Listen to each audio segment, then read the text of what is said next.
My sister and I was in the bedroom on the floor flipping this implant, and it was one of the most traumatic things I've ever done. This might be one of the craziest stories I've ever heard about breast implant illness. This is absolutely wicked. Like, can you imagine tossing your titty, like flipping your implant? Like, what in the child? Like, y'all, your body is not a joke. It's not a game. You only get one. And this idea of poking and prodding is really going to take some of y'all lives, and it has taken a lot of lives already, you know, both men and women. But it's just like, damn, I ain't gonna hold you, you're brave. Like, any woman that had to do something like this is brave, because I am not about to be flipping my implant. I would be like, you flip it, bitch. Like, ain't nobody pay you all this money for my damn titty to be flopping around like a goddamn piece of tilapia in a pan.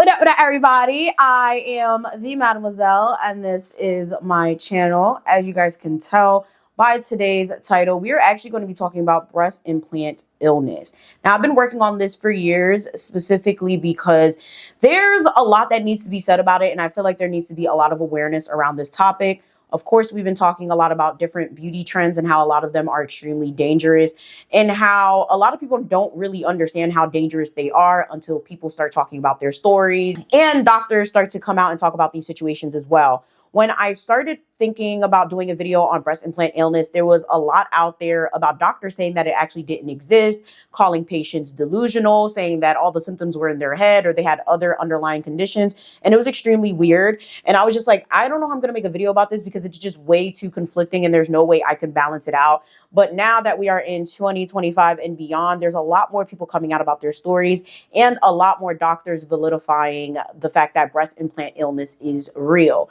Now, I want you guys to take into account when we watch the videos in this video that a lot of these stories are older or newer. So, of course, a lot of what these people speak about may be relevant or irrelevant, or they may talk about how they weren't believed or how they weren't diagnosed, because at one point, this is something that a lot of doctors did not think existed.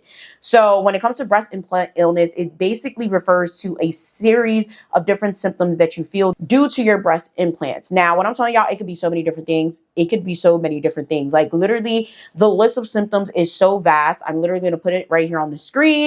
And while you guys read that, cue the video where a doctor could explain this whole situation way better than I can. Breast implant illness is one of the most divisive issues in all of plastic surgery. There are extremes on both sides. There are plastic surgeons who say that breast implant illness is not real and it's all in women's heads. There are breast implant advocates who believe that all breast implants are toxic and they should ban them forever from anybody using them.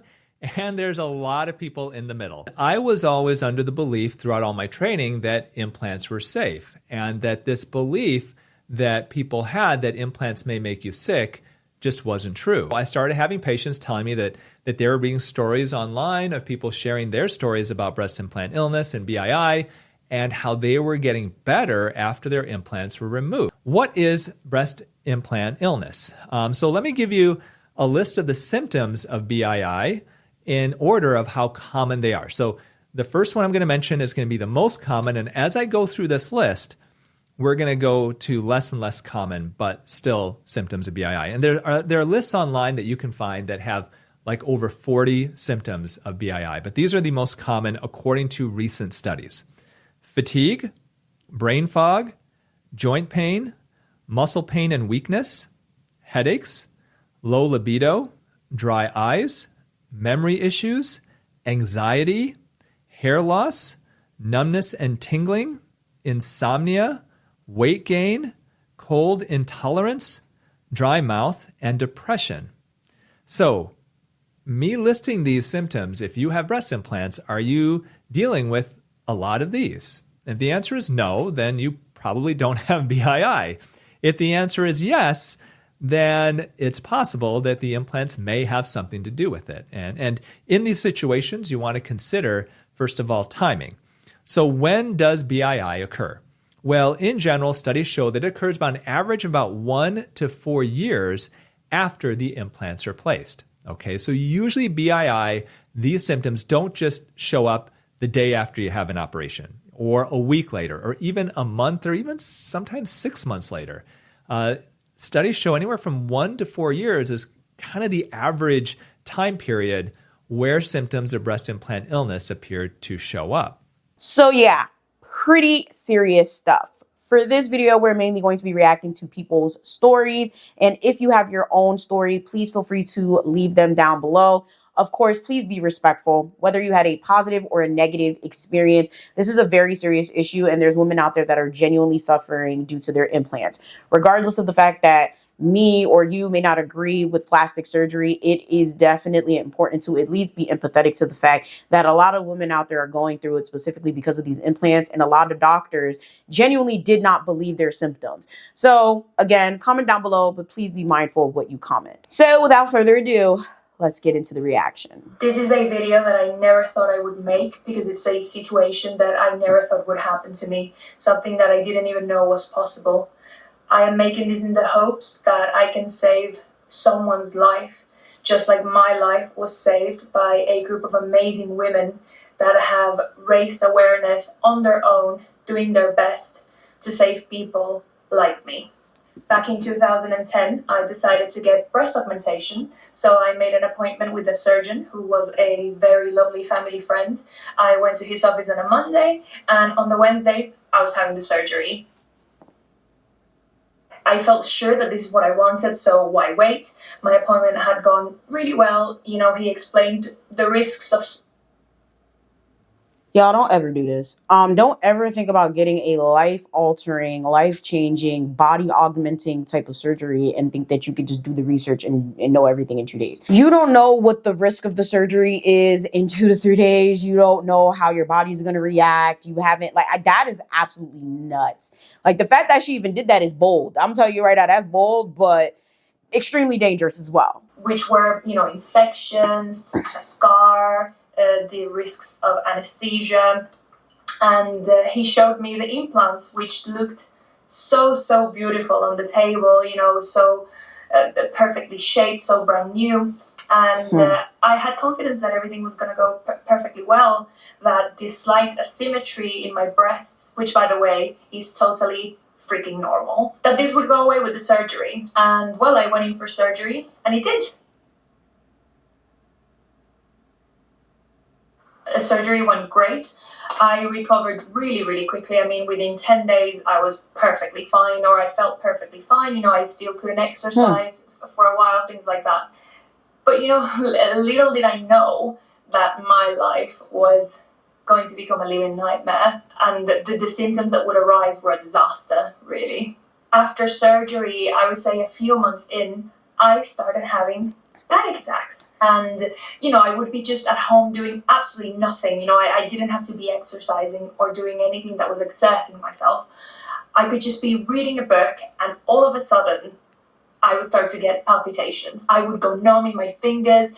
I felt like I was going to faint immediately, and this thing just started happening to me really often and without an explanation. So I would call an ambulance, I would go to the hospital, and they would never have an explanation as to why this happened. You know, often by the time I got to the hospital, the episode was already over. A few months went past, a year went past, and I started getting vertigo, which was just so strange. I remember the first time I got it, I was in a cab coming home from a night out, but I hadn't had alcohol. I don't drink that much at all, and everything just started spinning. I mean, violently, so violently that I got sick. Up to the point where I got surgery, I was a perfectly healthy young woman. When I was a teenager, I had an appendectomy and a kidney stone that bears no significance to my health, and then hit the depression. You know, we all have stresses in our lives, but at the time, I didn't have stresses that I thought justified me feeling the way that I was feeling. It started with me having a hard time getting out of bed, and this is just really heartbreaking because it's like the symptoms are so vast and so many people have so many different types of symptoms that it's so hard to pinpoint that, oh my God, it's my breast implants. But it's crazy because a lot of these women have like very similar stories. It's like, oh, first it was this, I didn't think anything of it. Then it was that, I went to the hospital, he said it was nothing. Then I started feeling depressed. Like, it's really, really sad. And it's heartbreaking that like a lot of women are going through this like all over the world. Feeling really low and going to bed thinking, oh, it's just a bad day. I just didn't sleep well. I'll feel better tomorrow. And then I woke up the next day and I felt worse. So again, I just did not understand what was happening. I went to my GP. They referred me to therapy, which was really helpful. The GP also sent me antidepressants alongside therapy. Now, the antidepressants lifted me up immediately. I mean, they worked. The way I describe it is that I felt like a rainbow. But I didn't really know that this was really a placebo for what was really happening in my body. Now we're about 6-7 years into the implants, and I have all of these like random symptoms, right? That they just seem not connected to one another. For example, another symptom that I used to get, hair loss. I mean, chunks of hair, and all blood tests would come back fine. Some of them found vitamin D a bit low, but iron fine. I mean, all of the other things that could explain this, everything came back fine. Then came the joint pain, wrist pain, and ankle pain. After many tests again, specialists once more could not give me an answer as to why this was happening. They came up with all of these diagnoses like zero rheumatoid arthritis or perhaps an autoimmune disease that hadn't been diagnosed, but it was just a dead end. So more and more symptoms are happening. However, at this point, they're not crippling. I get them once in a while. Yes, I have an annoying wrist pain. I have vertigo that comes and goes. My depression was under control at that point. In fact, I had come off the antidepressants in 2019. Now, in my mind, I, of course, know that something is wrong. But I never in a million years thought that it was my implants. I mean, why would I relate the migraines that I would get to implants? Why would I relate joint pain? That shit is wild because it's like, I'm not going to hold you. If I was in this position, I probably would have never thought it'd be my implants either. And a lot of women, again, have very similar stories. They're like, oh, I never thought it'd be that. I thought it was something else. Or I thought, and it's crazy that these implants could even cause like such shit like this. Like a lot of people like to think that implants are actually safer than like getting a BBL or getting all of these other, like, yo, child, like I just came across liquid BBLs, liquid lipo, like shit like that, like shot injection. And I'm just like, I'm over it. Like, I'm so tired. It's like, bro, it's like, how many times do people have to tell you leave your body alone before you get sick and you get into some shit? Like, it's just like, I don't get it. Like, we're doing all of this to our bodies for what exactly? Like, I understand insecurity, I understand depression, I understand wanting to feel great about yourself, but it's just not worth the risk. It genuinely is. It genuinely hurts my heart that women are literally putting themselves at this much risk for death just to be cute. Like, especially because it's not something that anyone ever warned me about that could happen. When I was explaining the risks of surgery, no one ever said, I had no idea that this could happen. But I went to my GP, I went to the breast clinic in London, and they told me that I was crazy, that didn't exist. At the time, I think because my symptoms weren't crippling, I didn't do anything about it, but I had it at the back of my head constantly. So I decided to go to see a plastic surgeon anyway. I had an appointment with her. She took my history of depression, that I had been taking antidepressants for a very long time, and she decided that I was crazy. She said, I think you're just heavily depressed. I think all of these symptoms are in your head, and I think you have an autoimmune disease that hasn't been found. Of course, I knew that this wasn't true because at that point I had already seen rheumatologists, neurologists, just a plethora of specialists. So I just walked out of there and said, thank you, you are not the right person for me. I had an MRI of my breasts shortly after just to make sure that... So understand, right? You can always fire your therapist. I fire therapists all the time. A lot of people make excuses as to why they don't believe in therapy, why they won't go to therapy. At the end of the day, just like any other doctor, a therapist could be wrong. You just have to find the right therapist. I've been in therapy for years. I've had to cycle through therapists because I've had two that were amazing that actually quit. They ended up going somewhere else. But for the most part, there's been therapists that I had like 1 or 2 sessions with. And I was like, yeah, I just don't, like, fuck it. You know, you could fire your therapist. It's okay to walk away and say, I don't believe you. I don't like that opinion. I don't think that's the right diagnosis, and walk away. Like, it's weird. Like, I feel like a lot of people just don't want to come to terms that there's someone that's going to be probably telling you about yourself and probably telling you that you might be part of the problem, or probably telling you that you need to cut some people off that you don't want to cut off, or cut off certain habits that are detrimental to you. But at the end of the day, if you don't like what someone says, you could just keep going to different people until you find someone, to be quite honest with you. And yeah, mental health services can be very expensive, but if it's like, most sessions are anywhere from 50 to, I've heard, like maybe $300.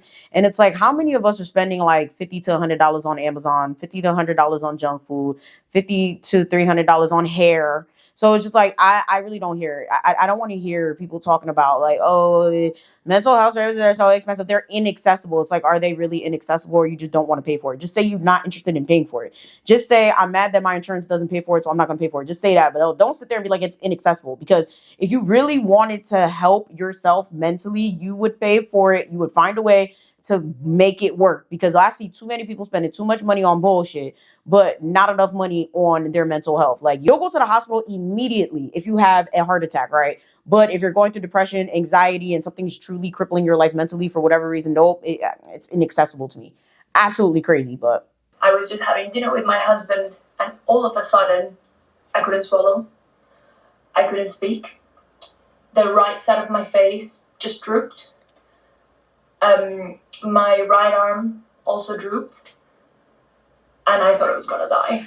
My heart went crazy. I mean, I could feel every palpitation, like someone was punching me in the chest, and I could just feel myself sort of drifting in and out of consciousness.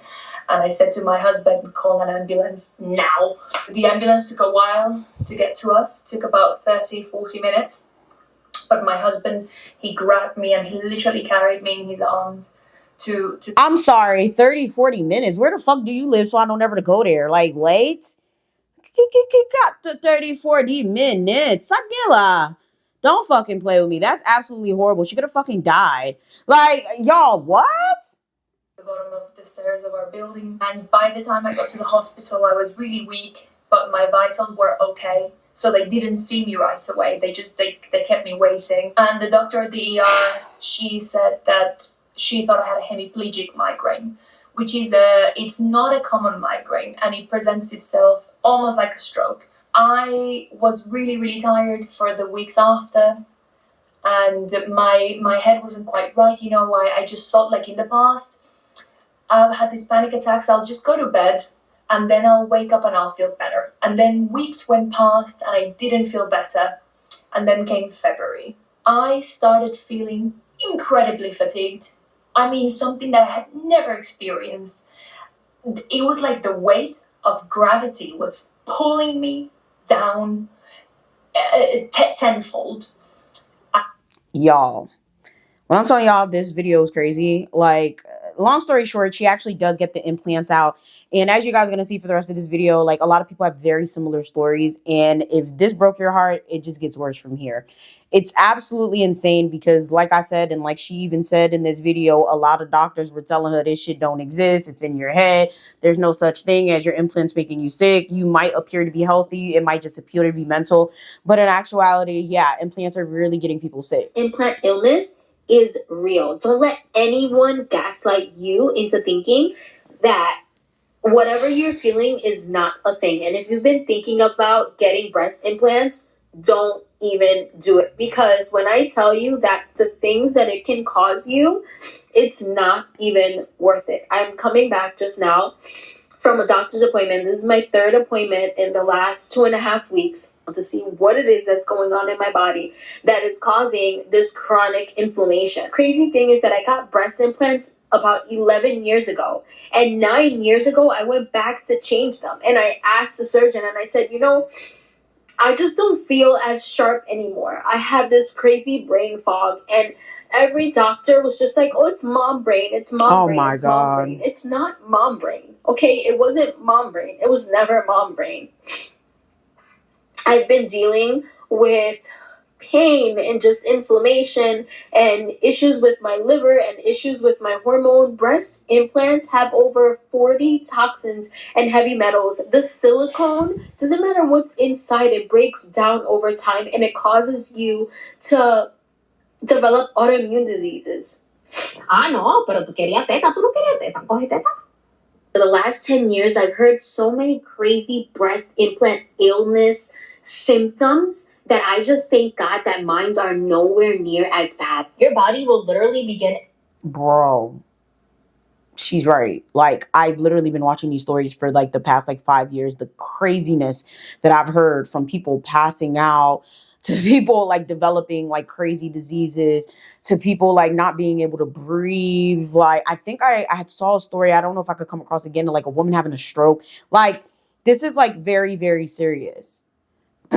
Attacking itself. About 3 months ago, I took on cycling, and 3 months later, I developed something called snapping hip syndrome. Randomly, okay? I'm not thinking there's anything connected with it. So I find a doctor, happens to be in New York. They send me to get an x-ray. I do it. Then they're like, oh, maybe you should get an MRI in case, you need to get surgery. We can book everything right away. And I'm like, wow, surgery? I'm only 38 years old. I don't have any osteoporosis. You haven't even seen me in person or seen my x-ray. How do you know I need surgery? Something tells me to screw that appointment and ask friends if any of them know someone that has done an explant that can recommend a doctor that can help me explant. So my friend Joan goes, look at this message. How crazy is My friend that I texted asking about how much was diagnosed with rheumatoid arthritis and was having a lot of hip pain from it, removing the implants took it all away. Wow. this? I have a friend that was diagnosed with rheumatoid arthritis and was experiencing pain in her hip, and as soon as she got her breast implants taken out, everything went away. These I had not specifically mentioned rheumatoid arthritis or had shared my snapping hip syndrome with my friends at this point. Can you imagine? I was like, oh my God. Imagine if I would have gotten hip surgery. I know that I am not the only one, okay? Please tell me that I'm just not the only one. So what? That is absolutely insane. Like, can you imagine like recommended, like, can you imagine being like wrongfully diagnosed and then going to get surgery for some shit that literally is something you don't even have? Like, that is wild. I ain't never even heard of snapping hip syndrome. What the fuck? That sounds like some shit you get from rocking your hips too much, like some Jersey club type of disease. Like, I'm sorry, I ain't trying to make y'all laugh. I'm really not. But like, what? Like, snapping hip syndrome? What type of shit? Yo, there's a disease for everything. That, like, what? Wild. Ladies, I'm going on my 4th breast surgery in less than 2 years. I'm emotionally exhausted, so sit back, grab a drink, and let me tell you a little story. I first got my breast done, 485 cc's, saline, and this was probably in like 2007.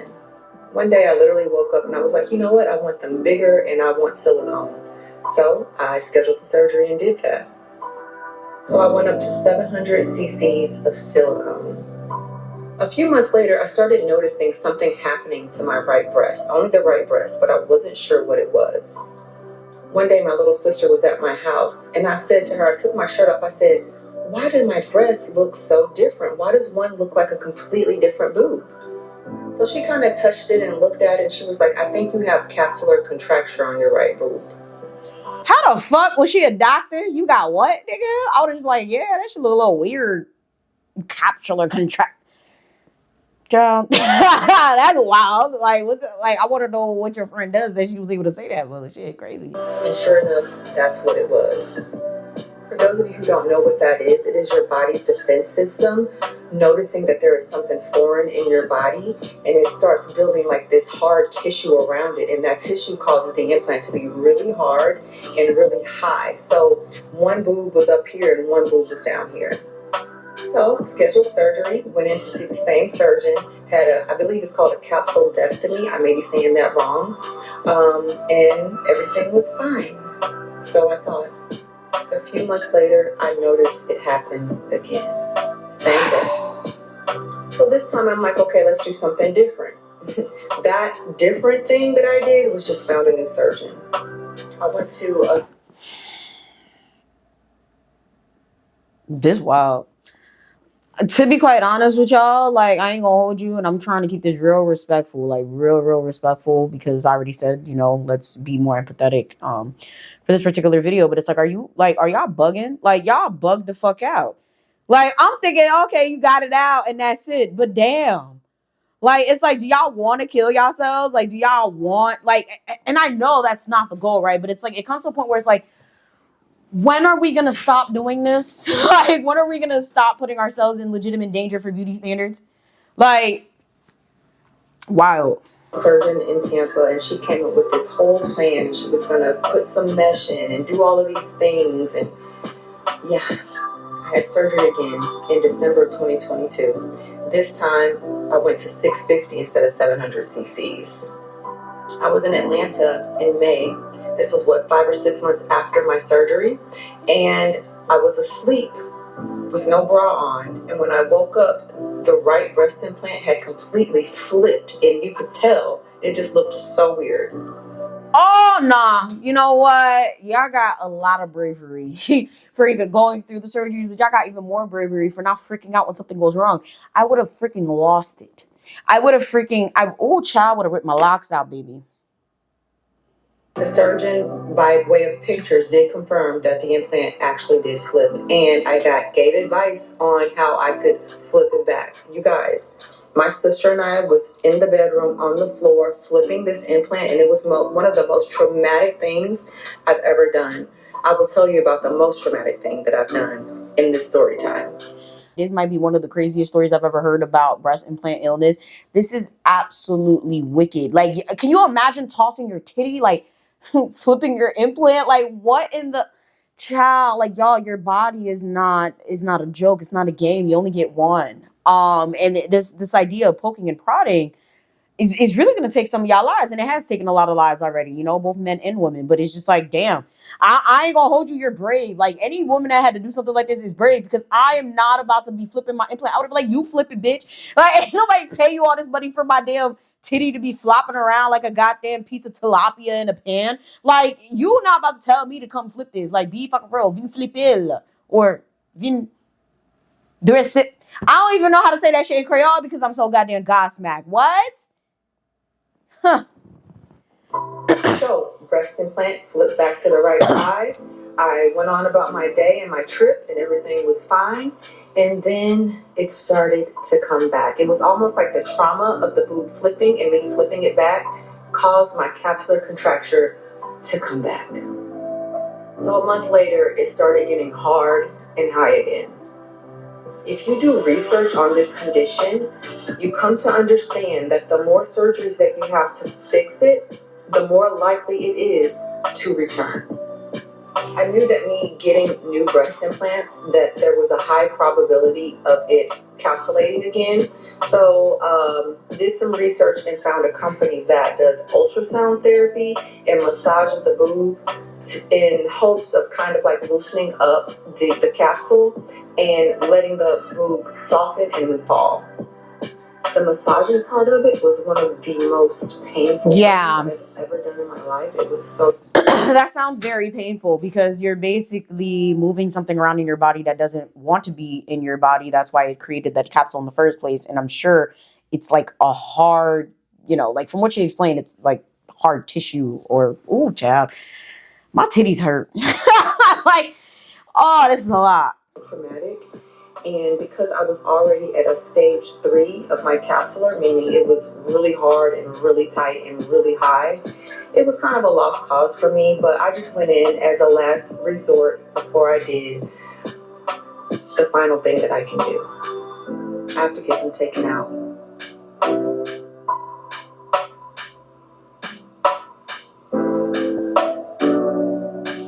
I should have just left them alone.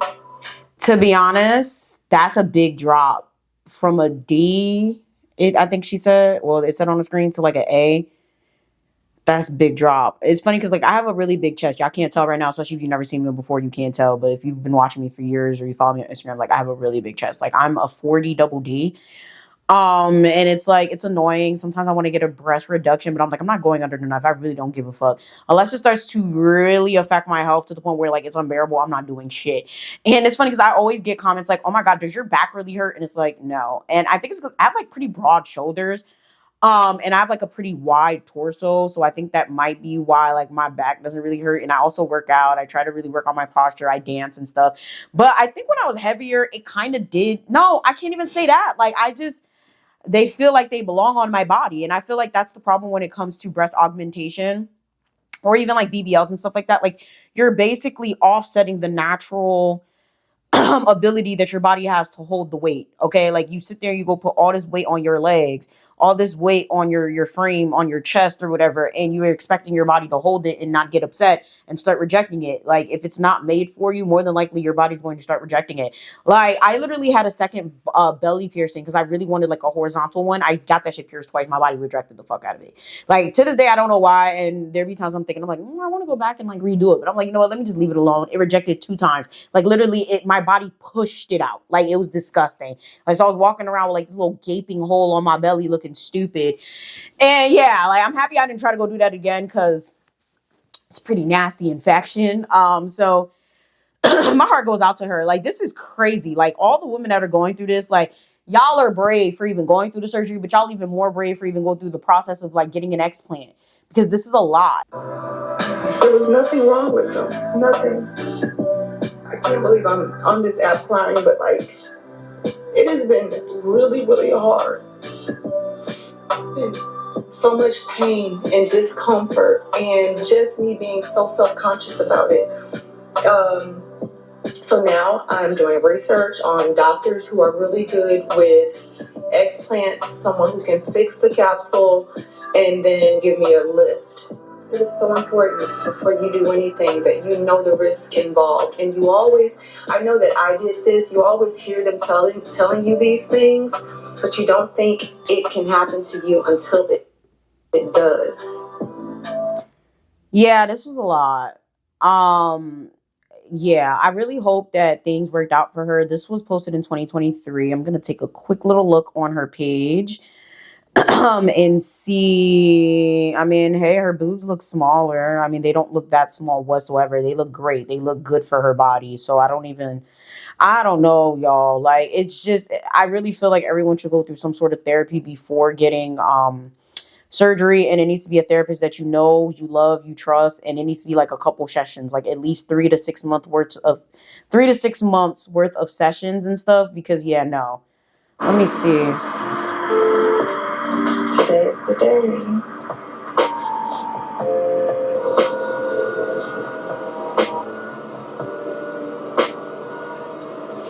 To be honest, yeah, I mean, it looks like she's fine. But unfortunately, a lot of people are not that lucky. What they don't tell you is how breast implants are going to ruin your health, your life, and everything. So I got my breast implants in 2020. I was 20 years old at the time. I had just turned 20. And something that I didn't know was how implants fuck with your immune system. Breast implants fuck with your hormonal changes. They fuck with your mental health. They fuck with everything. And I wish that someone had told me how dangerous they could be and how life-threatening they could be. So for anyone who wants boobs, do not do it, please. For your own health, for your own fucking life, just do not do it. I got symptoms of rejection and of BII, which is breast implant illness, about 6 months in. And at first I kind of brushed it off because I was like, oh, well, it's probably not related. I'm still healing. It's still really new. But turns out 2 years later, I still have my implants. And my health has declined so much. I am in the process of getting them out, but if you're in Canada, you know how expensive that is. And just to give you a bit of an idea, it's more expensive to get them out than to get them in. So that shows where the corruption is in all of this. That's absolutely insane. I would have thought that it would be cheaper to get them out because all you gotta do is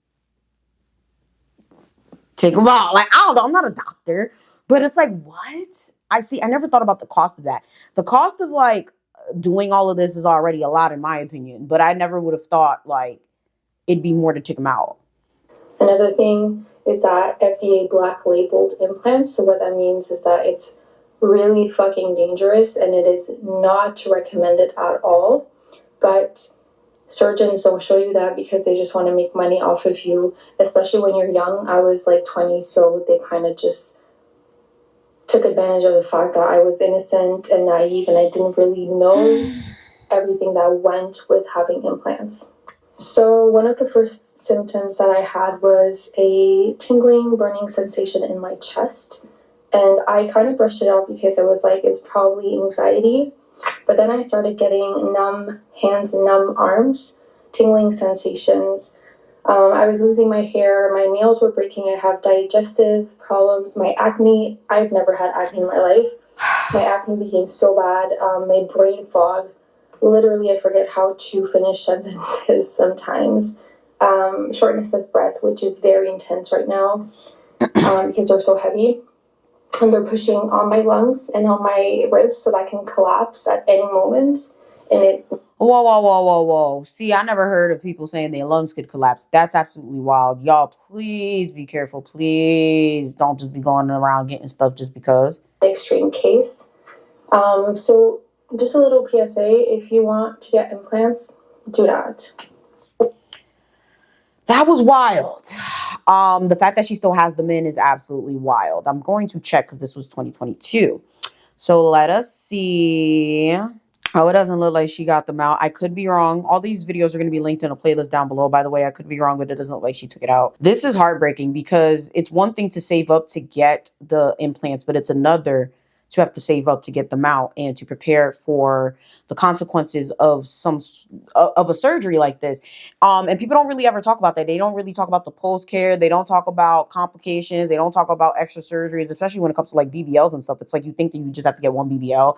Like you think you can't lose the BBL. Like there's been so many stories of people like, I got a BBL, but basically I lost it all because I gained weight or I lost weight, or I got a BBL and I had to go get revisions and it cost this much. Like, it's just like, so I always tell people, like, if you're going to do this, you got to make sure you have money on, okay? Because you have to keep up with the maintenance of it. You have to prepare for complications and shit like this. I got my breast implants taken out back in March.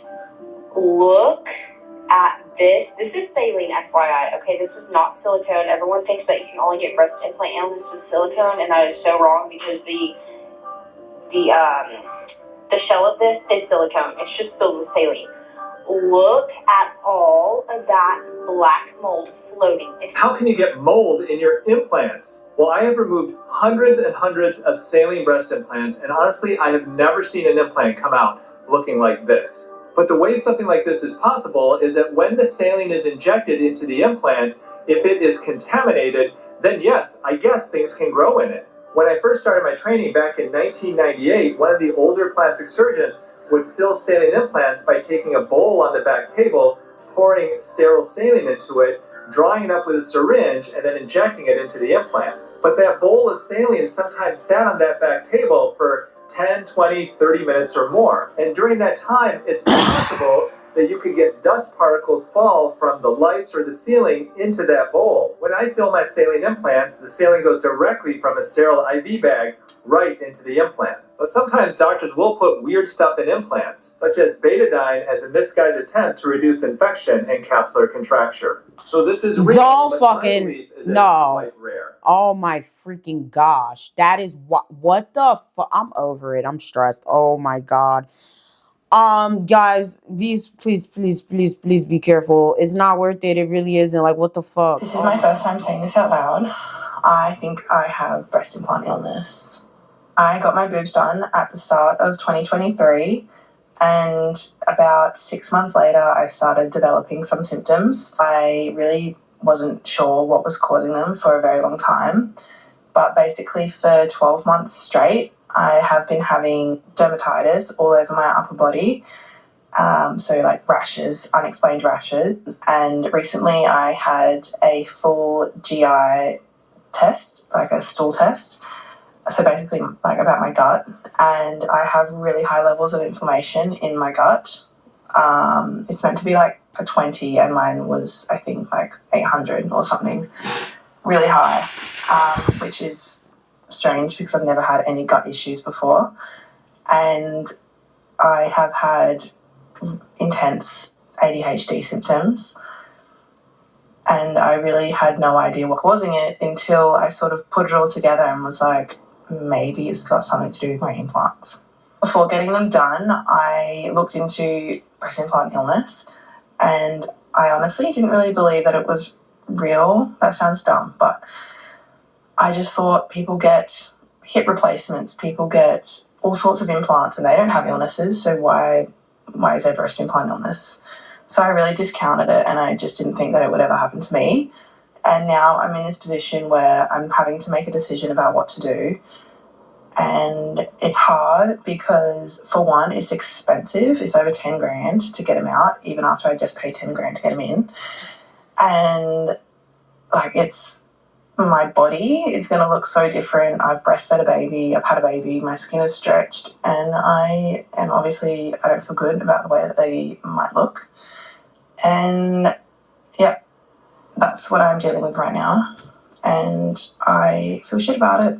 So I'll keep you updated.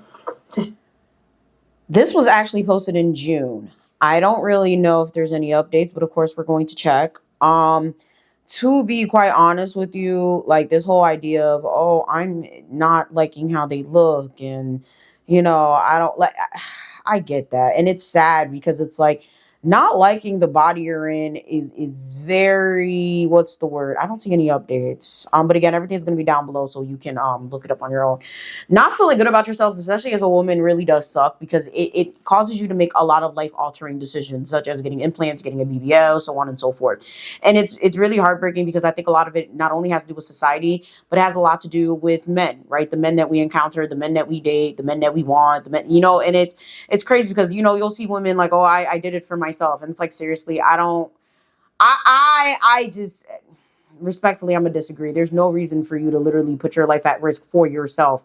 Like, it's one thing to not like yourself and have an opinion about yourself and not liking your body and not liking how something looks. But like, when we're talking about treading into territories of literally full-blown body augmentations, especially when it's like, it'd be women that are married that do this. And it's like, you're married. What are we trying to, like, who are we trying to press that? Like, that man. And the thing is with men, I had to realize that. It took me a while to realize that. Like, a lot of men, like, if a man truly, truly does love you and truly wants to be with you, like, all this shit doesn't matter. The stretch marks, the saggy boobs, all, like, it really doesn't matter. And it makes me wonder, like, is it the men telling y'all need this? Like, is it just, child, I just can't.